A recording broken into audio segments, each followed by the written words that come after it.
boqonnaa takkaffaa kutaa kudha takkaffaa waa'ee tools of biology ilaalaa jiru. Kanaafuu itti dhiyaadha jechaa sagantaa leessanii keenya haa eegallu. So 2.1 the tools of biologists. Biologists need various types of equipment or apparatus to be used in order to carry out biological research. So kanaafuu biologistoonni meeshaalee garaagaraa fi wantoota garaagaraa fayyadamu jechuudha. Maal jechuudha guruufa biological research yookaan immoo biological research qorannoolee bioloojii garaagaraa hojjechuudhaaf meeshaa garaagaraa fayyadamu isaaniiti jechuudha biologistoonni. Biologistoonni akkuma beekamu akkuma dura barataa turretti maal seete saayintistoota damee bioloojii jechuudha. Biologistii jechuun gosa saayintistoota kan damee bioloojii qoratu jechuudha. Some of the major equipments that biologists use are meeshaalee biologistoonni itti fayyadaman keessaa tokko haa ilaallu. Microscope. Microscope akkuma beekamu meeshaa baay'ee barbaachisaa basic biological tools jedhaman jechuudha. Maaliif haalaan argannoo garaagaraa waa'ee seeliitti wal qabatu hundi waa'ee bioloojiitti wal qabatu hundi kan argame microscopiin argame microscopiin invent ta'ee booda waan ta'eef hedduu barbaachisaadha jechuudha microscopiin kun. So inni taanu Bunsen burner jedhama kan ibidda jechuudha. Kan waan oomisuudhaaf nu barbaachisu kan biikarii gartee wantoota garaagaraa keemikaala garaagaraa miidiyaa garaagaraa oomisuuf kan nu barbaachisu jechuudha. Inni kun Bunsen burner kan jedhu kuni.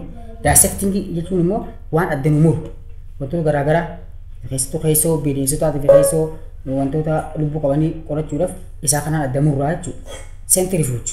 Centrifuge jechuun immoo kan irra keenya shirri goonee akka keemikaala kun wal makee halluu takka ta'u kan nu taasisu jechuudha. Centrifugiin shirri ja'a jechuudha. Yeroo irra keenya meeshaa bishaan kana yookaan immoo keemikaala silaa walitti bulbuluu barbaadan salphatti walitti nu bulbulaa jechuudha centrifugiin. Sterilizers jechuun kunis maal seete wantiidha. Wantoota meeshaa nu qulqulleessu jechuudha. Gubuun haa ta'u keemikaala itti biifuun haa ta'u kan kun fayyadu jechuudha. Measuring equipments kan meeshaalee garaagaraa measure godhu kan akka baalaansii madaala akka miizaanaa jechuudha. Siliindara jechuun immoo akka wantoota dhangala'oo ittiin safarru jechuudha. Baalaansii jechuun immoo kan wantoota giraaman wantoota garaagaraa ittiin safarru yoo ta'u, siliindara jechuun immoo gosa siliindarii yookaan immoo gosa safartuu kan wantoota dhangala'oo kan akka bishaanii kan akka asiidii garaagaraa itti safarru jechuudha. Mililitira ofirraa qabaa jechuudha. Petri dish jechuun immoo kan miidiyaa irra keenya kan miidiyaa yookaan bakteeriyaa hojjetu yoo barbaanne irra keenya jechuudha. Pipette jechuun immoo kan bishaan keessaa wanti keessaa ittiin ol fudhannu jechuudha. Pipette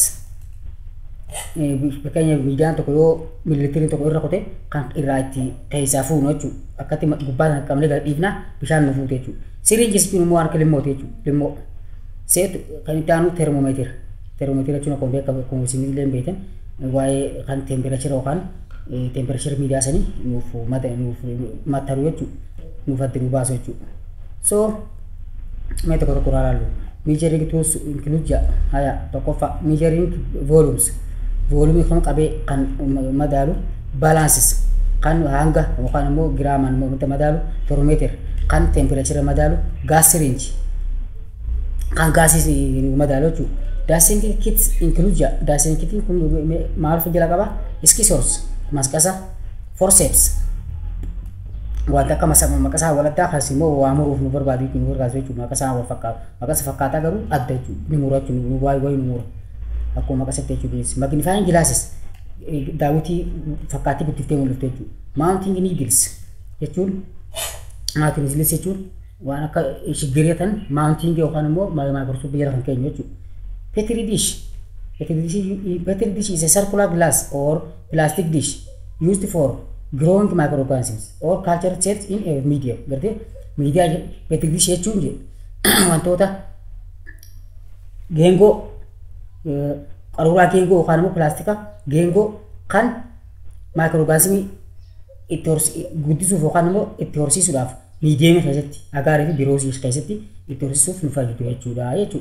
So inni afuraffaadha microscope jenna. Akkuma beekamu microscopiin bakka lamatti qoodama. Optical microscope and electron microscope jennu yookaan immoo light microscope and electron microscope jennee adda qoodnee barannee jirra mata duree jechuudha. Optical microscope yookaan light microscope kun immoo a microscope that use a beam of light. Yaa ifuma fedhe haa ta'u, ka elektirika haa ta'u, ka light ka baatirii haa ta'u, ka soolaara haa ta'u, ka wantoota garaagaraa wantoota ifa maddisiisan soolaar yookaan moobaayila ibsitee istee jala keessee yoo islaayidiitti soosiyee fi fakkaata sana arguu dandeessa jechuudha. Isaa so use beam of light jechuudha kana jechuudha. Gosuma ifaa fedhe haa ta'u kan si fayyadu jechuudha arguudhaaf. They have relatively less magnification and resolution. Dandeettii guddisuuf dandeettii qulqulleessee mul'isuu fakkaattiidha xiqqaa kan qabu jechuudha. And also can be used in the laboratory or can be used in fields. Laboratory keessatti fayyadama alattis deddeemtanii fayyadamuu dandeessaa jechuudha. Kan faayidaan light microscope bakka akka qabatee deddeemuu na fayyada jechuudha. Inni lammaffaan maal seete electron microscope. Is a microscope that use a beam of electrons.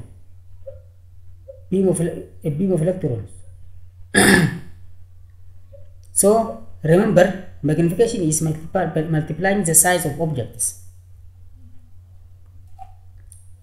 So magnification capacity of optical microscope is kuma lama qofa. Electron microscope immoo miliyeena meeqa jechuudha. Gartee miliyeena lama jechuudha. So resolution is ability to distinguish between two points that are close together. Resolution jechuun dandeettii fakkaattii baay'ee xiqqoo takka fakkaattu keessa adda guuree caasaa isaa adda baasee kan nu mul'isu jechuudha dandeettii kanaati jechuudha microscope hin qabu. So electron microscope kan bakka lamatti adda qooddanna. Transmission electron microscope fi scanning electron microscope dha jechuudha. Mee ilaallu. In transmission electron microscope, image is focused on fluorescent screen. Fluorescent screen irratti mul'atte jechuudha. Fakkaattiin kan transmission electron microscope dhaan ilaalamu jechuudha. Scanning jechuun immoo image is viewed on the type of television screen. Screen television gubbatti kan mul'atu jechuudha. So shows the detail of the cell structure, view only the surface objects. Gartee transmission kanaatu details caasaa seelaa adda baasa. Kun immoo surface yookaan gubbaa seelii qofa kan adda baasu ta'a jechuudha scanning kun. So sharafa centrifuge. Centrifuge is a machine that spins at high speed to separate components of different molecular weights. Kana jechuudha centrifuge jechuun maashiniidha. Shirri jaa jechuudha. Shirri yeroo miidiyaa irra keenya shirri jaa yeroo shirri yoo immoo wantoota molecular sila keessa jiran kan adda baasu jechuudha. Facee warqeessa olii gadi fiigaa jechuudha. For example, it used to separate solid particle from liquids. Yeroo shirri kanatti wantoota jajjabaa fi wantoota dhangala'aa kan adda baasu jechuudha.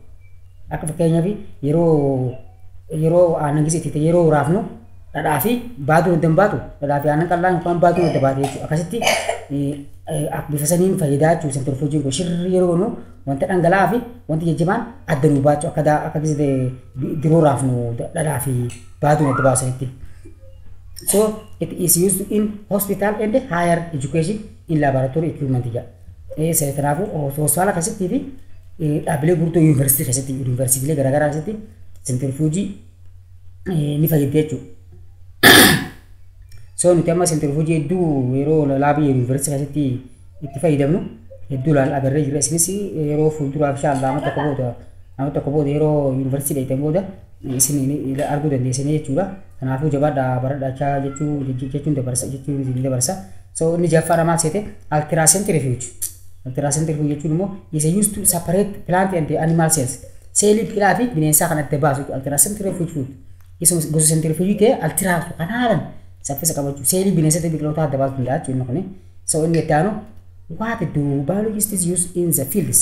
Maal fayyadamu biologistoonni naannootti yookaan immoo alatti jechuudha. For studying ecosystem, biologists used to go out of the laboratory and study interaction between organisms and their environment. Biologists use in the fields include yeroo karaa field yookaan karaa dirree ba'an biologistoonni kun meeshaalee bineensaatii fi waa'ee walitti dhufeenya bineensaa fi naannoodhaa yeroo qo'atan wantoota isaan wanni itti fayyadaman haala quadrants quadrant is a simple area enclosed with a frame. So roog afur quadrant jechuun sarara afur jechuudha.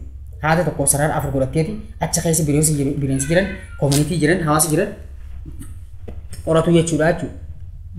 Transect line sarara jechuun sarara haadaati. A line that shows the type and change in distribution of vegetation which exists in a line across habitat.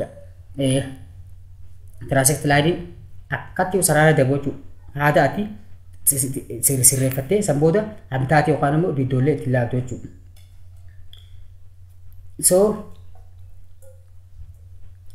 inni itti aanu inni kun transect line hedduu divisionii jira. Maal jessete is a line that shows the type and change in the distribution of vegetation which exists in a line across habitat. Iddoolee keessatti wantoota jiran hunda kan adda vegetation biqiloota garaagaraatii fi bineensota kan itti godhe. For example, you record type of plants that touch rope every 1 meter. Argite meetira tokkoon rope yookaan immoo haati sanirra wantoota jiru kan la record yookaan galmeeffachuu jechuudha. Collecting and preserving specimens walitti guuruu fi eeguu jechuun kunuunsu specimenoota yookaan immoo waan sila sanyiilee bineensota biqilootaa kan walitti guurasan walitti godhuu jechuudha. So and also remember plantis trees is made up of new paper to separate individual specimens and a cupboard that provide support in order to specimen in the shape and the form. So talaratti trees kun jechuudha kan ilbisoota yeroo qabnu limmoodha waraanaa jechuudha gargaraatti waraanni maqaa isaa irra barreessinaa jechuudha. Collecting animals is relatively difficult because of their locomotors nature jedha. Bineensota kana xiqqoo walitti qabuun nama dararaa jaa maaliif bakka waan deemaniif si duruuf fiigan jechuudha. Si duraa xullub jedha kan wanti akka Awurooppaa kun amma xullub si dureetti qabuun xiqqoo nama rakkisa jechuudha yeroo agoobar fa'aatti godhannee akkasitti yoo qabne malee dura qoodha. Some of the specimens that used in collecting animals include GPS, means position system receiver. Position system receiver is used for recording position quickly. Kallattii jechuun kallattii position kan bakka itti argamu san GPS dhaan lafa laallachuudhaaf jechuusaati. So quadrant theodolites to measure the height of tree. Dheerina biqiloota kan ittiin safaroo jechuudha. Theodolite jechuun. So funnel jechuun immoo for collecting insects. Funnels inni wanni agoobaran jechuun as dhuftee akkana laayinu. Funnel jechuun collecting insects. Akka agoobaraati jechuudha. Gingilchaa karaa biraatiin ilbisoota kana irra qabneetu isin keessatti walitti qacamu goone walitti guurannaa jechuudha. Keessattuu biyyee keessaa jechuudha. Data log jechuun immoo for recording information kan itti qabannu jechuudha. Flowmeter jechuun immoo to measure rate of flow of water. Yeroo flow of water immoo yaa'in shaa'aa bishaanii kan maxxanuu ta'uu isaati jechuudha. Sweep nets are nets which can compass bags that are used to collecting insects and other invertebrate. Insektota yookaan ilbisootaa fi invertebrate biraa kan itti walitti qabnu jechuudha. Potter to collect Potter is to collect what? Potter to collect nuts, sacs, small organisms in the trunk or leaf jar. Tanaafuu kunilleen organismoota xiqqaa wanni godhuuf collect godhuuf kan fayyadu ta'a jechuudha. Pitfall traps is container that is sunk into the ground in order to collect insects that crowd on ground. Kunilleen organismootuma insectiidha jechuudha. Kunilleen kan wanni godhuuf barbaadu. pH immoo pH ke 2 major pH dha jechuudha. pH organismoota sanii safartaa jechuudha. Takka tuqaa sadii baal jenna the relevance and the promise of biological science. Ajaa some of the field area in which the promise and relevance of biological science are involved include biology and agriculture. Biology fi waa'ee qonnaa kan qonnaa jechuudha. Proceduring producing new crops midhaan nyaataa kan haaraa kan itti oomishnu jechuudha. That will be to feed increasing world population jaa ummata addunyaa kana kan guddate kan baay'ina ummata addunyaa kana kan guddate jiru kana yeroo new crops yeroo waan callaa gahaa yeroo argannu nyaachisuu kan dandeenyu jechuu isaati. Biology and medicines. Biology fi fayyummaa kanas maal producing new vaccines talaallii garaagaraa oomishuu kanneen akka HIV fa'a. Biology and environmentis is a balanced habitat and ecosystem. Maaliif biology fi naannoo jechuudha. Biology fi naannoo immoo wanni barbaachisu habitat ecosystem jechuudha. Ecosystem qabata. Balance habitat biddoolee yookaan biddoolee ta'e tana balance yookaan immoo wal madaalee madaala uumaa kan himsan garte madaala uumaa akka bineensonni waan nyaachaa jiraatte madaala uumaa san yeroo eegu kan jechuu isaati. Biology and energy is a use of biotechnology jechuudha. Biology fi energy yeroo yaadatte isin akkuma beekamutti waa'ee biotechnology beeku maaliif karaa biotechnology jechuun kan energy argamu jechuudha biology irraa. So mee arraaf nuuf gaa yeroo